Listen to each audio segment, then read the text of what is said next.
J'ai un souhait mortel. Son regard peut tuer. Tu dois au moins avoir les yeux revolver. Bienvenue à Baguette Records, les amis. Aujourd'hui, on va parler de l'album Jekyll More Hyde, sorti le 28 avril 2015, du groupe de country Zac Brown Band. Et oui, on va parler de country.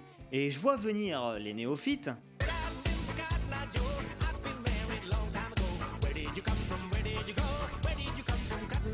Mais attention, ce qu'il faut savoir, c'est que de la même façon que le métal, la country a des artistes qui appartiennent à des sous-genres qui sont très différents et qui peuvent avoir des sonorités très éloignées.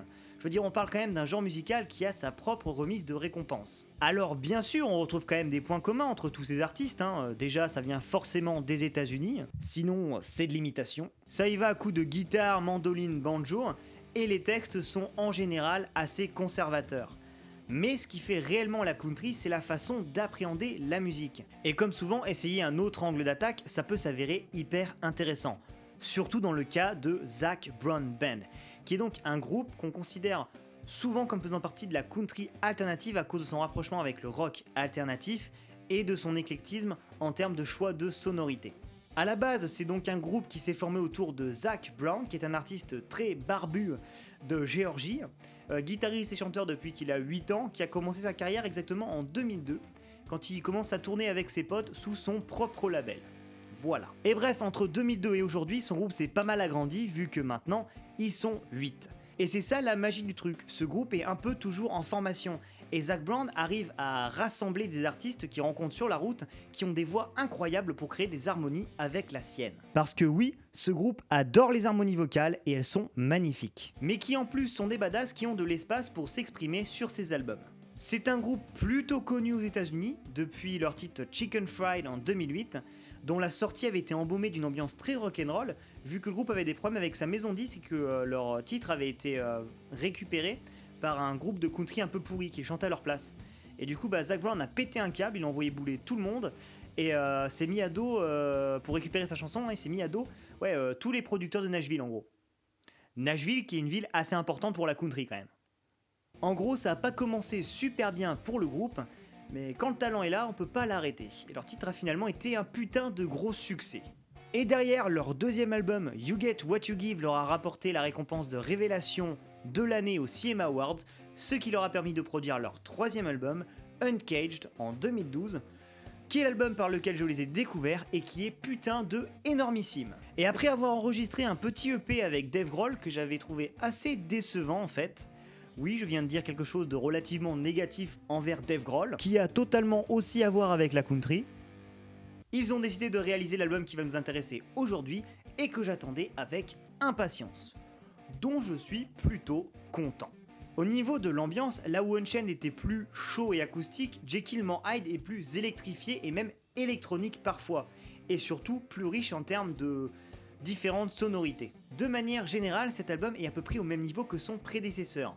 Sauf qu'il y a des titres avec lesquels j'ai moins accroché et d'autres dont je suis encore plus accro. Je vais vous avouer qu'au début j'ai un peu eu peur parce que le titre qui ouvre cet album, Beautiful Drug, est très orienté dance floor avec son duo basse batterie électronique du refrain. Et bon, c'est pas que, mais moi les boîtes j'y vais pas et c'est pas ce à quoi je m'attendais donc ça m'a un peu fait flipper. Mais le reste de l'album s'est largement rattrapé. En gros, vous avez les titres plus country qui sont d'une grande beauté mélodique avec des harmonies vocales magnifiques que vous aurez envie de suivre avec votre douce voix de crécelle, mais ne le faites que si vous êtes seul. Des instrumentations riches et juste ce qu'il faut de crânerie pour se mettre bien. Les textes sont très beaux, je pense à I'll Be Your Man qui est une chanson fantastique, Tomorrow Never Comes, Wildfire, Remedy, Underground et surtout Dress Blues qui est une chanson avec le duo vocal de Zac Brown avec la chanteuse de pop country Jewel qui fonctionne super bien et transmet énormément d'émotions. En plus, on a un petit solo de guitare à la fin, bien sympa. Il y a aussi des titres beaucoup plus fruités qui vont jusqu'à aller chercher le ukulélé parfois, à coup de rythmique latino, qui donne une ambiance très plage entre potes, comme avait déjà pu le faire le groupe avec Jump Right In et Island Song sur le précédent album, avec cette fois Castaway ou encore Young and Wild. Qui est d'ailleurs un titre dont les petits licks de guitare des couplets me font penser à du Eric Clapton dans sa période cheesy. C'est sympa. Mais on arrive à un truc intéressant, les 2 titres les plus rock de cet album. Alors d'abord il y a le titre Junkyard qui est un titre très lourd, tant au niveau des paroles, qui sont super sombres, qu'au niveau des guitares.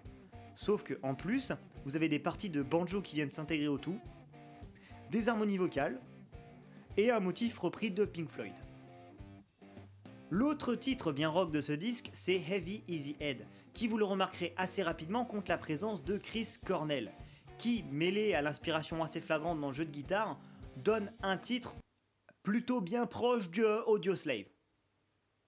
Mais finalement, ma piste favorite de tout cet album, c'est Mango Tree, qui est un titre de jazz absolument sublime, qui convient d'ailleurs à merveille à l'ambiance des fêtes, qui sont déjà passées.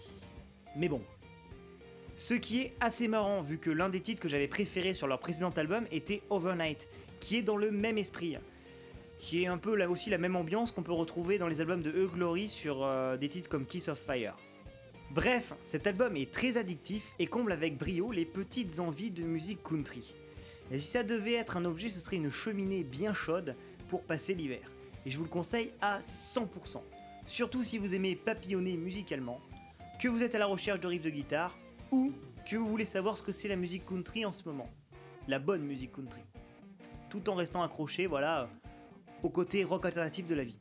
N'oubliez pas que vous pouvez donner votre avis dans les commentaires si vous avez détesté ou adoré cet album, likez la vidéo si elle vous a plu, partagez la chaîne un maximum, ça c'est le meilleur moyen de m'aider, et surtout, vous abonner si c'est pas déjà fait.